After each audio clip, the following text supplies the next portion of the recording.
Okay, so we're going to go through the joke sheets that you did for homework that were proofs. We did the first column of this worksheet. What's the title of this worksheet? What does the water say to the needle and thread? Okay, what did the sock say to the needle and thread? We did problem 1 in class, so we're going to go through problem 2. We want to start with the very first step and work our way down. When you're doing a proof, each step should lead to the next step. The first thing that's always up there should always be given. We always start with whatever we're given. So letter N should have been given. And we're given that angle 1 is equal to angle T. So I would go ahead and mark that on your picture. If you haven't marked it, go ahead and do that. Anytime they give you information, you want to draw it on there. Then they also tell you that MR, so that's this one, and RT are what? They're perpendicular. So I'm going to mark it with a right angle, but what they're really telling me is that they're perpendicular. What is they're telling me that they're perpendicular tell me about the angle? It's a right angle. So you'll see from step 1 to step 2, we've gone from saying that they're perpendicular to saying that it's a right angle. Why is it a right angle? Because the lines are perpendicular. So that was definition. I'm just going to abbreviate on these since you had the things at the bottom. Definition of perpendicular lines. Then we go from number 2 to number 3. Because it's a right angle, it equals 90 degrees. Well, what tells me that right angles are 90 degrees? The definition of a right angle. The definition of a right angle.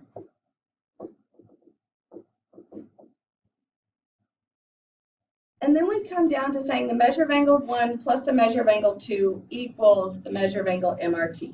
Does that have anything to do with a couple of statements above it? No. No, it looks like it's new. So when it looks like it's new, I'm going to go to the picture.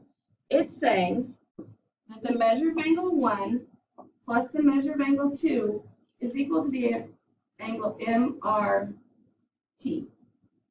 When you're adding angles to equal another angle, it's angle addition.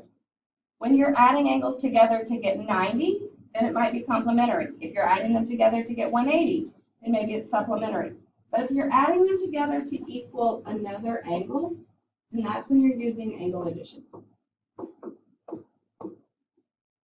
angle addition postulate or not? It's the only thing we have, is the angle addition postulate. Now, when we look from 4 to 5, I always look for what has changed. Well, measure of angle 1 stayed the same, measure of angle 2 stayed the same, but MRT became 90 degrees. How come we know that's okay to do? Because of number 3, right? So we're substituting that in. So that one's substitution.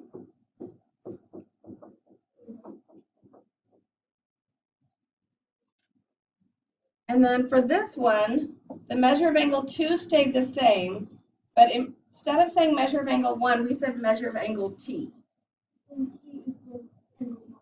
T equals 1. Okay, that's clear up there, isn't it? So we're using substitution again. We substituted there. If these two are the same as these two, what do they equal? 90. And then now from 6 to 7, we're saying if we know they're 90, then they're complementary. Perfect. Definition of complementary angles. Questions on that one? Okay. This one, this is a different one. Okay. We have the same shape that we had before.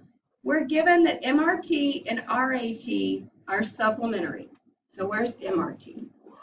MRT and RAT are supplementary. That's all that we're given. Oh no, that's what we're trying to prove. Sorry, generally with proofs, what's written up there is what's given. What is given on this one instead?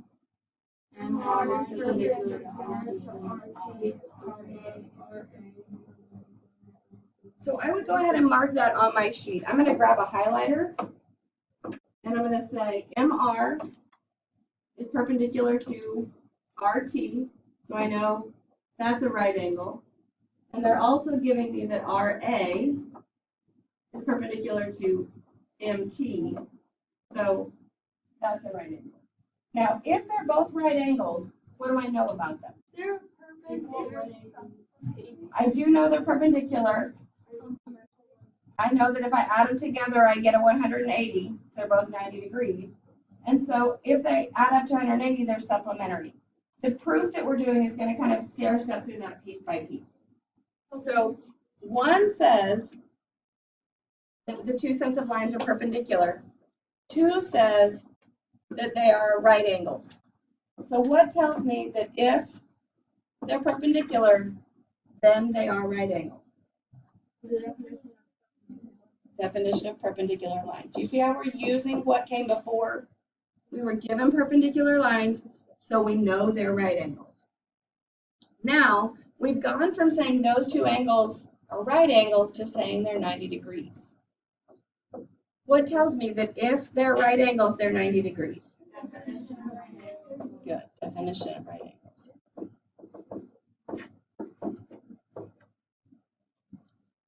All right, now this next one looks a little different. Do you see that? Some of it is the same. We have the MRT, that's right here. And we have the 90 from that one, that's right there. But then we've added 90 to both sides. What says it's okay to add 90 to both sides? The addition property. So that was already given to us. Yes.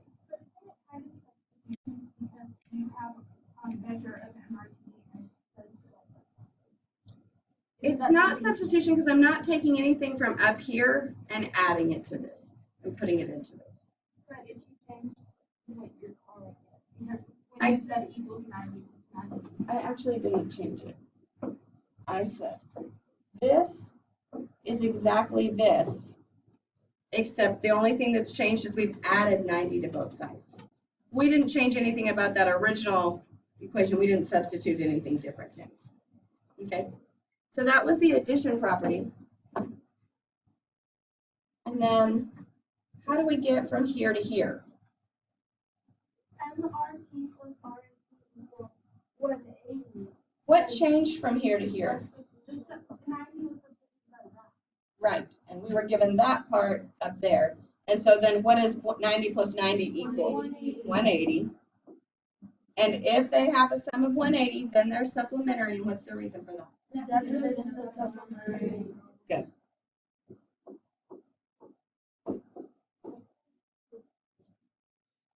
Okay, now we're moving on to the next worksheet, which is called what did the lumberjack do after cutting down the tree?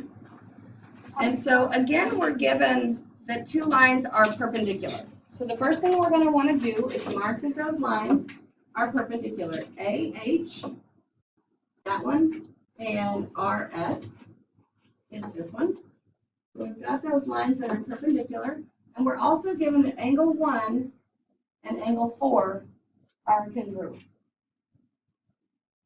Okay, so starting with that information, the first thing we say is that these two angles are right angles. AHR, that's this one, and AHS is this one. Now, I've already said that the lines are perpendicular, so why do I know that they're right angles? Okay, definition of perpendicular, be careful with that. Sometimes people do say perpendicular angles. Only lines can be perpendicular, so perpendicular lines. And then if they're right angles, then they equal 90 degrees. That's the definition of what? Right angle. Definition of right angles. You see how these use the same things over and over, these worksheets? Okay.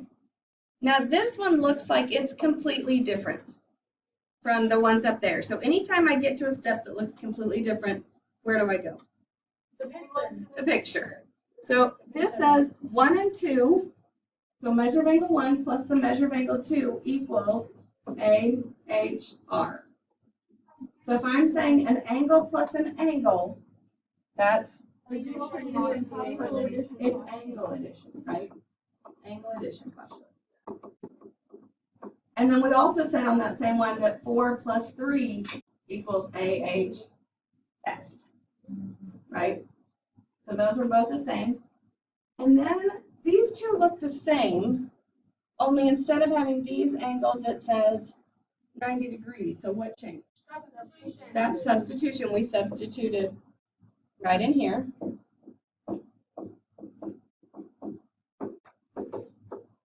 All right. And then we have, after we've said they have a sum of 90, then we said they're complementary. What tells me that angles that have a sum of 90 are complementary? Definition of complementary. Good. Definition of complementary angles. And then the last one goes ahead and says angle 2 and angle 3 are congruent. Well, here's angle 2 and here's angle 3. 2 is complementary to 1 and 3 is complementary to 4. But because we know 1 and 4 are equal, 2 and 3 also have to be equal. It says that on your page, it says, Complements of congruent angles. there you go. Complements of congruent angles are congruent. And let's look at what that means. Let's say angle 4 was 30 degrees. Because 4 and 1 are the same, what's 1? 30 degrees. Because 1 and 2 are complementary, what is angle 2? 60. Because 3 and 4 are complementary, what's 3? 60. So since 2 and 3 are both complementary to a 30-degree angle, they have to be the same. So that's that last one. All right. Okay, we had another proof about this same triangle, but this time we're given that angle 6 and angle 7 are congruent. That's the first statement, so we know that it's the given.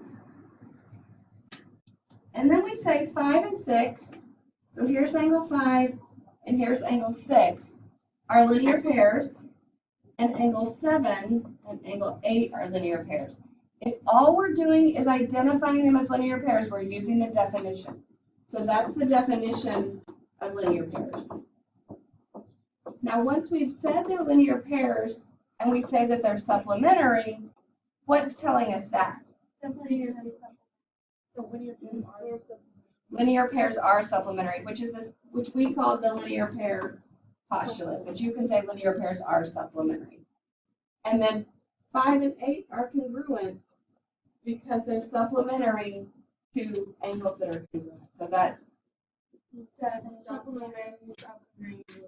yeah, supplements of congruent angles are congruent. So that one's pretty short. Okay, it looks like we skipped this one. This was from the other half of the one we did in class that was titled Who Has Red Hair and No Parents and Barks. So let's go back to this one.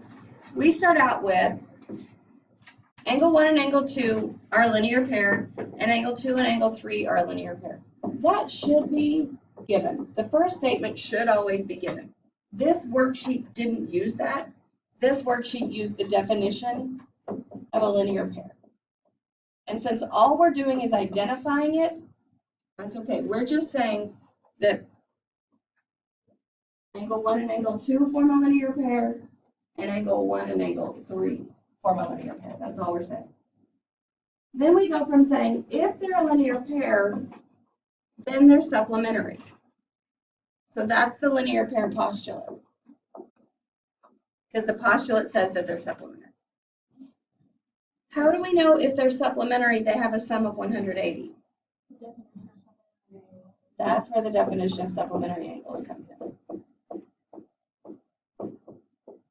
We can use that definition because we've already said they're supplementary.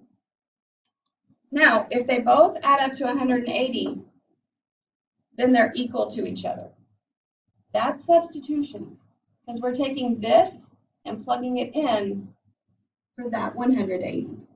Since the measure of angle 1 plus the measure of angle 3 equals 180, we can put it in place of that. So that's substitution.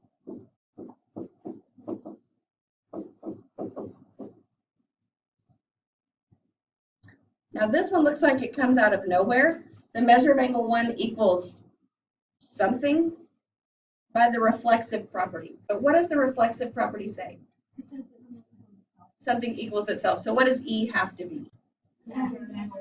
Measure of angle 1.